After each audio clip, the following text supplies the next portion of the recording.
روزہ رکھا، ساتھ میں سننا اور بولنا بھی. حضرت علی کے گھر میں سب نے روزہ رکھا. آپ کو معلوم ہے روزہ رکھا ہو؟ حضرت علی نے روزہ رکھا، فاطمہ نے روزہ رکھا. ارے وہ معصوم بچے ابھی عمر کم ہے، حضرت حسن نے روزہ رکھا. ارے عمر کم ہے، حضرت حسین نے. وہاں بچے بھی روزہ رکھتے ہیں، بڑے بھی روزہ رکھتے ہیں، سب نے روزہ رکھا. مغرب کا وقت ہونے والا ہے میرے دوستو، اذان ہونے والی ہے، افطاری کا وقت ہونے والا ہے. سب کے سب مصلی پہ اللہ کے سامنے روتے. وہ گھر کیسا ہوگا جہاں بچہ بھی اللہ کے سامنے روتا ہوگا. حضرت حسن بھی اللہ کے سامنے روتے، حضرت حسین روتے، فاطمہ روتی، حضرت علی روتے. لیکن جب مغرب کا وقت ہونے لگا تو حضرت فاطمہ نے اپنی دعا کو ختم کیا اور اندر گئی اور 4 روٹی. گھر میں اس سے زیادہ اناج نہیں ہے میرے پیارو. وہ ہمارا گھر کیسا ہے، ان کا گھر کیسا تھا. حضرت فاطمہ کے گھر میں کتنی روٹیاں ہیں؟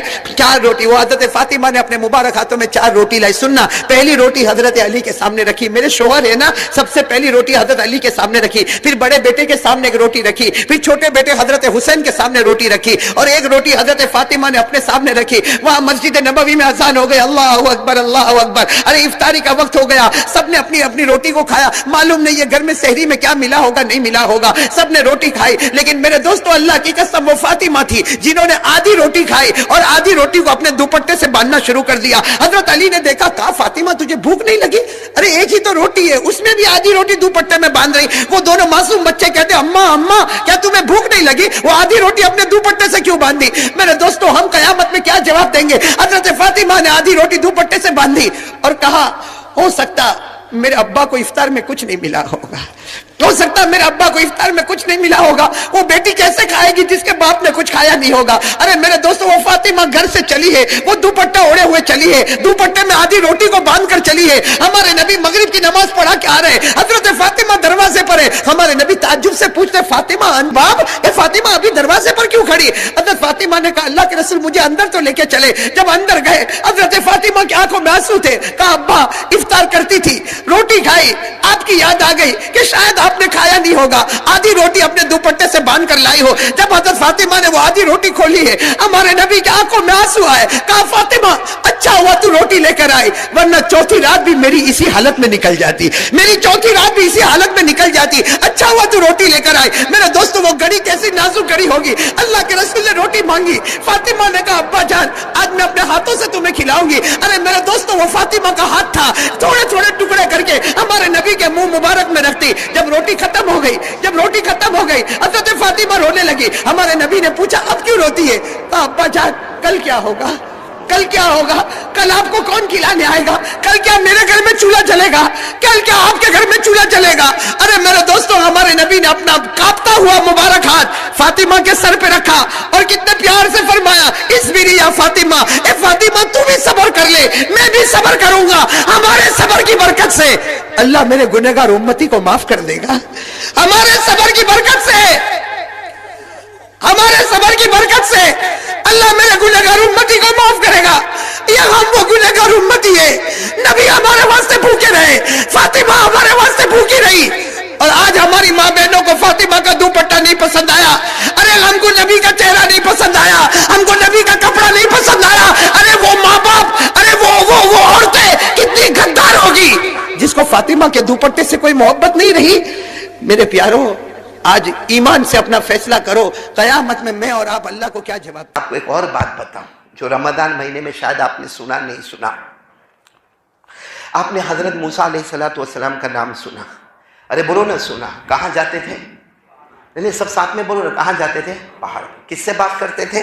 اللہ سے. اور اللہ نے فرمایا وَنَادَيْنَاهُ مِن جَانِبِ الطُّورِ الْأَيْمَنِ وَقَرَّبْنَاهُ نَجِيًّا. حضرت موسیٰ علیہ السلام پہاڑ پہ جاتے تھے، اللہ سے بات کرتے تھے. ایک دن حضرت موسیٰ علیہ السلام بات کر رہے ہیں. کس سے بات کر رہے ہیں؟ اللہ جل جلالہ سے بات کر رہے ہیں. بات کرتے کرتے حضرت موسیٰ علیہ السلام نے پوچھا اللہ میں اور اللہ آپ، ہم دو میں کتنا فاصلہ ہے؟ ہم دو میں کتنا فاصلہ؟ کیونکہ ہم باتیں کر رہے ہیں، ہم باتیں کر رہے ہیں. اللہ آپ کی آواز بالکل صاف میرے کان میں آ رہی ہے، اللہ میری آواز بالکل صاف آپ تک پہنچ رہی ہے. تو اللہ آپ میں اور میرے میں کتنا فاصلہ؟ اللہ نے فرمایا میرے موسیٰ، اے میرے موسیٰ تمہارے اور میرے درمیان 70,000 نور کے پردے لگے ہیں اور ہر پردہ 7 آسمانوں سے بھی بڑا ہے. تمہارے اور میرے درمیان میں 70,000 70,000 نور کے پردے ہیں، اور ہر پردہ 7 آسمان اور زمین سے اونچا ہے. یعنی اے موسیٰ تم کہاں اور میں کہاں؟ تو حضرت موسیٰ علیہ السلام کہنے لگے اللہ اس کا مطلب تو یہ ہوا کہ بہت دور ہے. اللہ نے فرمایا بے شک موسیٰ تم اور میں بہت دور. تو کہا اللہ کوئی تم سے قریب ہوگا جتنا میں قریب ہوا؟ بھلے ہمارے درمیان میں 70,000 نور کے پردے ہیں، لیکن اللہ کوئی اور قریب ہوگا؟ اللہ نے فرمایا ہاں میرے آخری نبی مجھ سے قریب ہوں گے، ایسے قریب ہوں گے کہ آمنے سامنے ہوں گے. بولو سبحان اللہ. اور وہ معراج پر ہوا. بولو معراج پر ہوا. اللہ نے فرمایا ثم دنا فتدلى فكان قاب قوسين أو أدنى فأوحى إلى عبده ما أوحى. معراج میں ہمارے نبی بالکل آمنے سامنے، بس یوں سمجھو یہ جو میں نے دائرہ بنایا نا، بس یہ دائرہ تھا. ایک طرف اللہ ہے، ایک طرف محمد ہے، ایک طرف خالق ہے، ایک طرف مخلوق ہے، ایک طرف حبیب ہے، ایک طرف محبوب ہے. بولو صلی اللہ علیہ وسلم. اللہ نے فرمایا کہ آخری نبی مجھ سے بہت قریب ہوں گے. تو حضرت موسیٰ علیہ السلام نے فرمایا میں آخری نبی کی بات نہیں کرتا، وہ تو مجھے معلوم ہے آپ کے بہت بہت قریب ہوں گے، لیکن ان کے علاوہ کوئی ہے جو اللہ آپ سے قریب ہوں گے؟ کیونکہ حضرت موسیٰ علیہ السلام نے فرمایا میں آپ کی آواز سنتا ہوں، آپ میری آواز سنتے ہیں، پھر بھی 70,000 نور کے پردے ہیں، اور آخری نبی تو بہت قریب ہوں گے، لیکن ان کے علاوہ کوئی ہے جو آپ سے قریب ہوگا؟ اللہ تبارک و تعالیٰ نے فرمایا ہاں میری قسم جو آخری نبی آئیں گے ان کی امت آئے گی، اور وہ روزہ رکھیں گے اور بھوکے ہوں گے اور پیاسے ہوں گے اور تڑپتے ہوں گے اور مجھ سے مانگتے ہوں گے. مغرب سے پہلے وہ دعا کے لیے ہاتھ اٹھائیں گے، سورج غروب ہونے سے پہلے وہ ہاتھ اٹھائیں گے. اللہ فرماتے میری قسم اس وقت اس بندے کے درمیان اور میرے درمیان میں کوئی بھی پردہ باقی نہیں رہے گا. تو میرے پیارو کتنے شرف کی بات ہے کہ مغرب سے پہلے ہم مسجد میں آ جائیں یا ہماری ماں بہنیں گھر کے کونے میں بیٹھ جائے، افطاری کا جو کچھ تیار کرنا ہے 15-20 منٹ پہلے تیار کر لے، اور پھر مغرب سے پہلے اگر ہمارے سارے مرد، ہماری ماں، ہماری بہنیں، ہماری بیٹیاں سب جمع ہو جائے اور اللہ کے سامنے روئے. اللہ فرماتے موسیٰ اور میرے درمیان 70,000 نور کے پردے ہیں، لیکن افطار کے وقت میں میرے بندے اور میری بندی اور میرے درمیان میں کوئی پردہ نہیں ہوتا. اللہ تعالیٰ یہ دولت ہم کو نصیب فرمائے. تو یہ تو روزہ رکھنا ہے. بولو یہ تو روزہ رکھنا. اب نبھانا. روزہ رکھنا بہت آسان ہے. آپ نے ساری فضیلتیں سنی، بلکہ ابھی رحمت کا عشرہ چلتا ہے. بولو کون سا عشرہ چلتا ہے؟ رحمت کا عشرہ چلتا ہے. رمضان جو ہے نا، رمضان اس میں سب سے پہلے راہ ہے. راہ کے معنی رحمت، اور پہلا عشرہ رحمت والا. اس کے بعد میم کے معنی مغفرت، کیونکہ دوسرا عشرہ بولو مغفرت والا. اس کے بعد ضاد کے معنی ضمانت. آخری عشرے میں اللہ گارنٹی لیتے ہیں کہ میں نے ہر امتی کو جہنم سے آزاد کر دیا.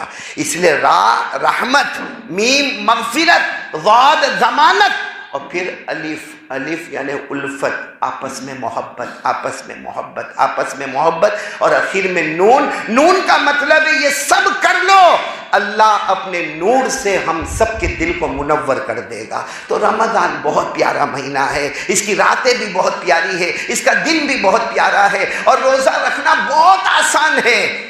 لیکن اب میں آ رہا ہوں پوائنٹ پر، نبھانا.